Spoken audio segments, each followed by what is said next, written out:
Hi, I'm Dr. Jason J. Campbell, and I want to thank you for taking the time to watch my videos.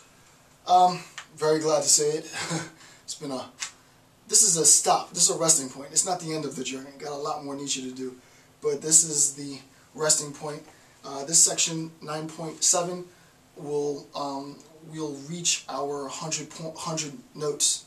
So I'm breaking this sort of insanely dense, very large text into sort of 100 segment notes. Take notes on 100 notes, upload those notes, shoot video for those 100 notes, and so on, while I'm doing all the other stuff that I need to do. But I really, really love Will to Power, obviously. I love it a lot, which is why I'm exercising all this effort in it. But much to my happiness and joy, this section 9.7, which covers notes 269 to 303, ends the third installment of 100 notes. So we've gone through basically 300 notes, which is great for me. And now I have an idea of sort of the amount of time that it's going to take. Basically, I've roughly done about 30-35 hours. I have to tally up these videos, but I think it's around 30-35 hours of notes. Hours of lecture in the entire series. So roughly, I'm thinking that every 100 notes is about 10 hours, roughly. Every 100 notes is about 10 hours. And there's, I think, 1,067 or so notes. So if my math is right, and if I keep at the pace that I am now, because now I have data in order to make projections, what I initially thought would be 50 hours, right, would only get me to note 500, right? So I'm thinking it's going to be around 100 hours, right? It might be about 100 hours long when it's done, which is pretty insane if I go all the way through, and I'm going to try to go all the way through. My goal was initially to get to 50, and I'm almost positive I'm going to pass that, because I'm just now touching the stuff that I'm like really, really interested in. And some of the really good stuff, the parts that I really like, are a couple hundred notes away, and I definitely want to get to those. But yeah, it's probably going to be, if we get there, and when it's all said and done, it's probably going to be like 100 plus hour lecture series, which is it's just ridiculous. We're approaching probably 40 now. I'm not sure exactly where we are, but I think we're approaching 40. I've recently reached capacity. I didn't even know, but I reached capacity on the first playlist. The first playlist, 200 videos long, 32 hours long. Had to start a second playlist for the Nietzsche series. I'm assuming this is probably going to go into 5 or 6 playlists, right, to accommodate all 1,000 notes, if I keep at the sort of the pace that I'm doing now. And then what I'll do is I'll take a break for about 2 or 3 weeks. I'm going to issue a call for contributions after the completion of this section 9.7. Give you guys 2.5, maybe 3 weeks to prepare and present. I'll talk about that after I finish shooting this. In that time, I'll be taking my notes for the next 100 videos, and we'll go back and kick this out to notes 400, hopefully. So with that, let's begin Nietzsche's Will to Power, 9.7 of my notes, page 53, and this will complete the next installment of 300, or the next installment of 100 notes.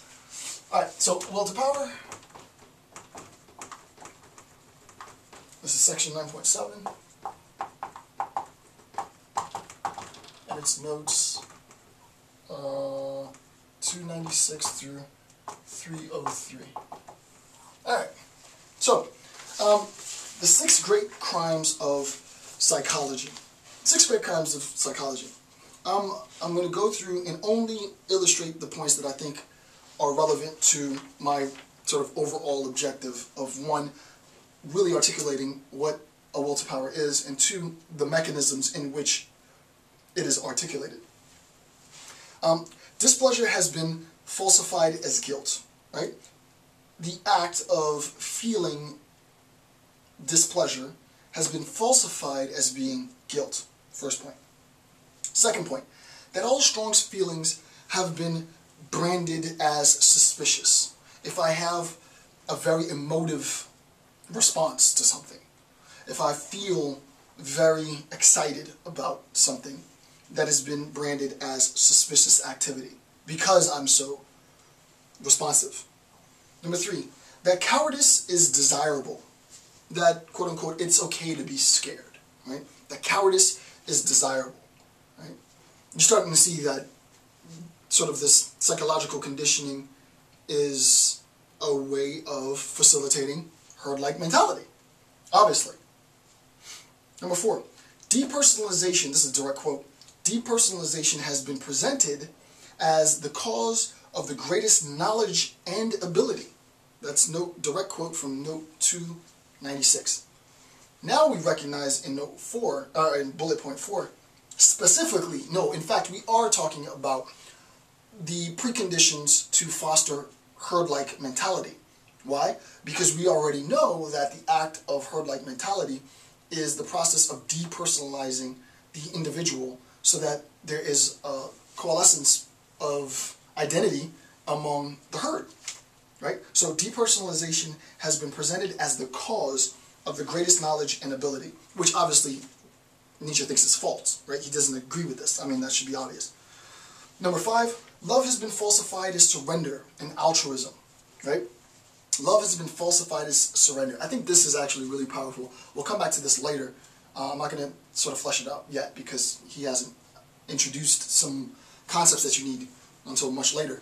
But the idea is that love, and you know that the notion of love is heavy in Christian morality, has been misconstrued to be this act of surrender. So that insofar as you love someone, you subordinate your will not to a moral imperative, I mean incidentally to a moral imperative, but you subordinate your will to the other's desires, right? So that you end up becoming a servant for the other, right? You serve the needs, the desires, the wants of the other. And if you really think about it in a contemporary sense, people will be like, well, isn't that what love is? No, that's not what love is, right? That's a perversion, at least coming from you. Obviously, my point is biased heavily. But the idea, and it's still the idea, unfortunately it hasn't changed since Nietzsche's written this, right? The idea is that love is a demonstration of subordination, right? And probably willful subordination, but you know, you do things that you otherwise wouldn't do. You act in ways that you otherwise wouldn't act out of sort of this emotional feeling love, right? Nietzsche is not buying it. And then lastly, number 6, life is punishment and happiness is temptation, right? The feeling of being happy is an act of temptation. And temptation what? Well, temptation away from, right? Pulling you from, a divorcement from the herd, right? Insofar as I'm attaining happiness now in what I'm doing it because it makes me happy. I'm also doing it because I'm learning a lot, and I'm hopefully educating, and I know I'm educating a lot, but I'm also learning an incredible amount. But I derive a lot of happiness from this. But insofar as I'm deriving it from it, it's not being disseminated back to a community per se, right? And if it is, my community is very, very small. But it's not being disseminated to a community. It's definitely not going back to the masses, right? So it becomes, in a sense, a self-serving process, which is supposed to be the worst thing possible, right? You are not under traditional Christian morality in the business of serving your own ends, serving your own happiness. Service is for an other, and ultimately service is for God. Those actions that contribute to that service are acceptable. Those actions that contribute to servicing your own happiness is a sign of weakness. It's a sign of pride. It's a sign of hubris, and so on and so on and so on. So we have an idea of how that works. It's not going to be a very long section because a lot of it is sort of a capstone of what we've already discussed before. Morality as ultimate value, right? This is a little bit stronger of a claim. Here's what Nietzsche says in note 298. He says, art, quote, art, knowledge, and morality are means.